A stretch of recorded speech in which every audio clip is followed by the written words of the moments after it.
तो यहाँ पर आज मुझे बुलिश ट्रेड लेने के लिए मेरे पास 4 रीज़न थे, जो कि मैं अभी आपके साथ शेयर कर रहा हूँ कि आज मुझे यहाँ पर एक बुलिश ट्रेड क्यों मिला।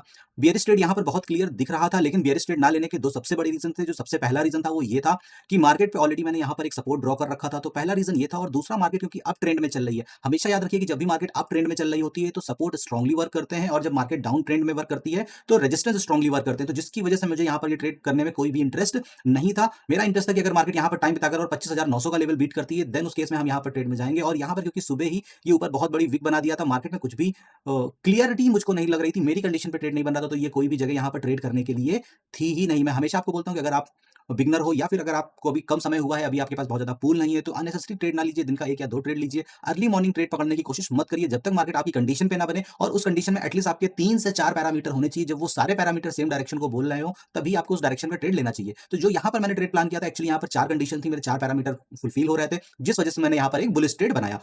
जो सबसे पहला रीज़न था वो था आरएसआई। जो यहाँ पर आपको ये कैंडल दिख रही है, जो कि ये चौथी कैंडल बनी है। इस टाइम पे जो हमारा आरएसआई चल रहा था वो तकरीबन 21 चल रहा था। और जब भी मैं बोलता हूँ आरएसआई 21 या 30 पर आ जाता है, 22-30 पर आ जाता है, तो उस केस में आपको बेयरिश ट्रेड नहीं ढूंढना चाहिए। एटलीस्ट या तो आपको बुलिश ट्रेड ढूंढना चाहिए, या फिर आपको मार्केट को पहले थोड़ा कंसोलिडेट होने देना चाहिए, ताकि जो आरएसआई 21 तक चला गया है, ये यहाँ से थोड़ा सा बाउंस बैक करके एटलीस्ट 40-50 तक पहुंचे, और उसके बाद यहाँ से फॉल दिखेगी, तब आपको यहाँ पर मार्केट भी गिरते हुए दिखेगी। अदरवाइज आप हमेशा ट्रैप हो जाओगे। तो जो सबसे पहला रीजन था यहाँ पर इस ट्रेड को ना लेने का, वो था आरएसआई।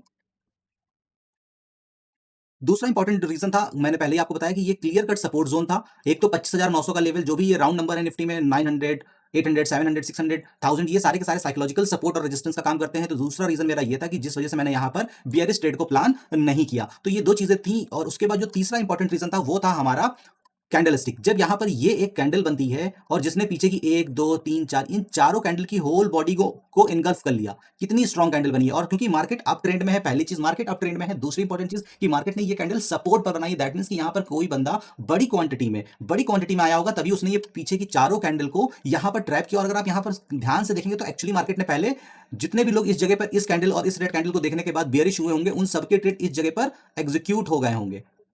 ठीक है, इस कैंडल ने लोगों के पहले ट्रेड एग्जीक्यूट करा दिया, और उसके बाद ये ऊपर की तरफ आकर और इसने स्ट्रॉन्ग ग्रीन कैंडल की क्लोजिंग दी। मैं हमेशा बोलता हूं, जब भी मार्केट अगर आपको ट्रैप कर रही है, चार्ट पर आपको दिख रहा है कि यहां पर लोग ट्रैप हुए हैं, और आप सही तरीके से अगर उसको आइडेंटिफाई करते हो, तो आपको अपोजिट साइड का एक बढ़िया यहां पर ट्रेंड देखने को मिलता है, जिस वजह से ये कैंडलस्टिक ने मुझे कंफर्मेशन दिया। दूसरा नंबर था सपोर्ट का, चार्ट पे सपोर्ट। तीसरा नंबर था मेरा ये कैंडलस्टिक। जो चौथा सबसे बड़ा रीजन था वो था, मैं फिबोनाची का बहुत इस्तेमाल करता हूं, और ये बहुत अच्छा वर्क करता है। एटलीस्ट हमको कॉन्ट्रा एंट्री से बचाता है। तो यहां पर आप देखिए कि कंटिन्यू, अगर मैं फिबोनाची को पहले इस जगह पर जो भी दिन का लो बना था वहां पर लगाऊं, तो बार बार मार्केट कहीं ना कहीं एक बार हर बार आगे पिछली ये 2 कैंडल में 23 के ऊपर क्लोज करने की कोशिश कर रही थी। लेकिन जब ये तीसरी कैंडल बनती है, जो कि यहां पर बनती है 9:45 की, और इसने 0.23 के लेवल के ऊपर क्लोजिंग दे दी, तो यहां पर मेरा एक कन्विक्शन हाई हो गया कि यहां पर मेरे को 4 कंडीशन है, क्योंकि यहां पर फिबोनाची ने भी 23 के ऊपर क्लोजिंग दी है। उसके बाद दूसरा सपोर्ट, तीसरा कैंडलस्टिक, और चौथा आरएसआई। तो ये 4 रीजन इनफ थे यहां पर मुझको एक बुलिश ट्रेड प्लान करने के लिए। तो जो चौथी कंडीशन थी वो थी फिब रिट्रेसमेंट। ठीक है, तो ये 4 कंडीशन थी जिसकी वजह से यहां पर मुझको एक क्लियर कट सिग्नल दिखा कि मार्केट यहां से ऊपर की तरफ निकल सकती है। और इसलिए मैंने यहां पर इन 4 इंडिकेटर्स को फॉलो करके और यहां पर एक 4 स्टार ट्रेड प्लान किया। तो यहां पर क्लियर था कि मार्केट जैसे ही इस ग्रीन कैंडल को काटेगी, मैं यहां पर ट्रेड में एग्जिट हो जाऊंगा। इस टाइम पे जो मेरा स्टॉप लॉस 950 पे बन रहा था, वो तकरीबन 17-18 पॉइंट का स्टॉप लॉस बन रहा था, और यहां पर मेरा लमसम ट्रेड प्लान था। और इसी कैंडल का जो लो था, ये मेरा स्टॉप लॉस होना था। और यहां से जो मेरा टारगेट था, वो पहला टारगेट इस जोन के लिए था। रीजन ये है कि ये कंटिन्यू रेजिस्टेंस वाला जोन है। पहला टारगेट ये था कि मार्केट जब यहां पर आ जाएगी अपने दिन के हाई पर, तो मैं अपने ट्रेड को एट कॉस्ट पर रख दूंगा, क्योंकि हाई पर आने के बाद फिर मैं यहां से लॉस नहीं लेने वाला हूं। दूसरा मेरा टारगेट था ये जोन, कि अगर मार्केट इस जोन में कहीं पर भी आकर मुझको जो भी फ्लो में टारगेट देगी, मैं वहां पर अपने प्रॉफिट को बुक कर लूंगा। मैं हमेशा बोलता हूं कि जब मार्केट अपनी जो भी उसकी एवरेज रेंज होती है उसका 30-40% गैप अप या गैप डाउन हो जाती है, तो उस दिन आपको मार्केट से बहुत ज्यादा एक्सपेक्ट नहीं करना चाहिए। एक्सट्रीम कंडीशन में मार्केट उस दिन बड़ी रेंज बनाती है, अदरवाइज उस दिन उसकी रेंज छोटी हो जाती है। तो इसलिए यहां पर भी मैंने बहुत बड़ा टारगेट नहीं बनाया था। जैसा कि एक दिन पीछे भी मार्केट एक्सट्रीम गैप अप खुली थी, और उसके बाद फिर उसने बहुत बड़ी रेंज नहीं बनाई थी। तो उसी तरीके से सेम यहां पर भी था कि आज निफ्टी गैप डाउन खुला, और खुलते ही यहां पर ग्रीन कैंडल बनती है, यहां पर ट्रैप करके फिर मार्केट ऊपर की तरफ निकल रही होती है। तो यहां पर मैंने एक बुलिश ट्रेड बनाया, बहुत बड़ा टारगेट नहीं पकड़ा। हाँ, अगर मार्केट फ्लैट खुलती है और उसके बाद अगर ये ऊपर की तरफ जाती है, तो शायद मैं थोड़े से बड़े टारगेट प्लान करता। तो इसलिए मैंने छोटा टारगेट प्लान किया। मेरा टारगेट यहां पर 26,000, 20-30 के लेवल पर था, कि अगर मार्केट यहां पर टाइम बिताकर मुझको जो भी फ्लो में देगी तो मैं ट्रेड से ले लूंगा, अदरवाइज मैं एक टाइम के बाद यहां पर ट्रेड से एग्जिट कर दूंगा। तो ये मेरा आज के ट्रेड का प्लान था।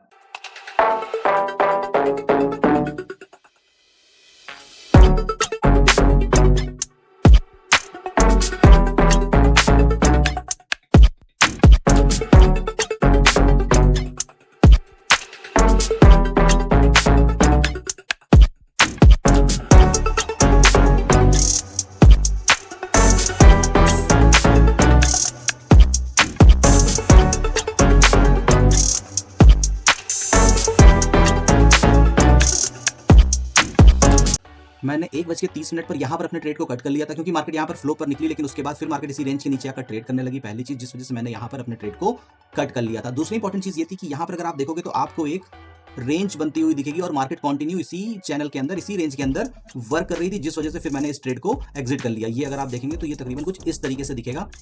मार्केट ने सुबह यहाँ पर आकर फिर सपोर्ट बनाया, फिर गई, लेकिन कंटिन्यूअस ट्रेंड लाइन से रिजेक्शन ले रही थी और इस फ्लो में मुझको लगा कि मार्केट को निकल जाना चाहिए था, मार्केट निकल जाएगी, लेकिन मार्केट नहीं निकली। फिर जैसे ही मार्केट इसके नीचे आकर यहाँ पर टाइम बिताने लगी तो मैं इस कैंडल पर, इस रेड वाली कैंडल पर जो कि 1:40 है, यहाँ पर मैंने अपने ट्रेड को खत्म कर दिया, क्योंकि यहाँ से दो चीजें हो सकती थी। अगर मार्केट ऊपर जाएगी तो एक बहुत बड़ा मूव देगी, अदरवाइज यहाँ से मार्केट अगर गिरना चाहिए, क्योंकि मार्केट ऑलरेडी गैप डाउन खुली थी और सुबह से भाग रही थी, तो अगर यहाँ से मार्केट फॉल होती तो एक बड़ा फॉल लास्ट टाइम पे हमको नीचे की तरफ भी देखने को मिल जाता। तो इस वजह से फिर मैंने इस जगह पे अपना 1:40 पर अपने ट्रेड को 1:40 के आसपास मैंने अपने ट्रेड को यहाँ पर क्लोज कर दिया। तो हमेशा याद रखिए, अगर आपको स्टॉक मार्केट को सीखना है तो आपको लाइव मार्केट में बने रहना पड़ेगा, डेली चार्ट एनालिसिस करनी पड़ेगी, समझना पड़ेगा, साइकोलॉजी समझनी पड़ेगी कि कब कहाँ पर कौन सा ट्रेड प्लान करना चाहिए। खाली एक कंडीशन के मीट आउट होने पर किसी ट्रेड में नहीं कूदना चाहिए। एटलीस्ट आपको 3-4 चीजें इंप्लीमेंट करनी चाहिए और जब सारी चीजें एक ही डायरेक्शन को आपको इंडिकेट कर रही हो तो वहां पर आपको एक ट्रेड प्लान करना चाहिए। तो यहाँ पर मुझको मेरी 4 कंडीशंस ने मुझको बोला कि यहाँ पर आपको बुलिश ट्रेड प्लान करना चाहिए, या वो मेरे फेवर में कंडीशंस बनी, जिस वजह से मैंने यहाँ पर 4 स्टार कैटेगरी का एक ट्रेड पकड़ा। मुझे बहुत ज्यादा प्रॉफिट नहीं मिला, बहुत ज्यादा पॉइंट आज के ट्रेड में नहीं निकले, लेकिन हाँ ये है कि मेरा दिन प्रॉफिटेबल क्लोज हुआ। और दूसरी इंपॉर्टेंट चीज ये है, हमेशा बोलता हूँ मार्केट अगर एक्सट्रीम गैप अप या गैप डाउन खुलती है तो उस दिन बड़े पॉइंट एक्सपेक्ट नहीं करने चाहिए। तो मेरे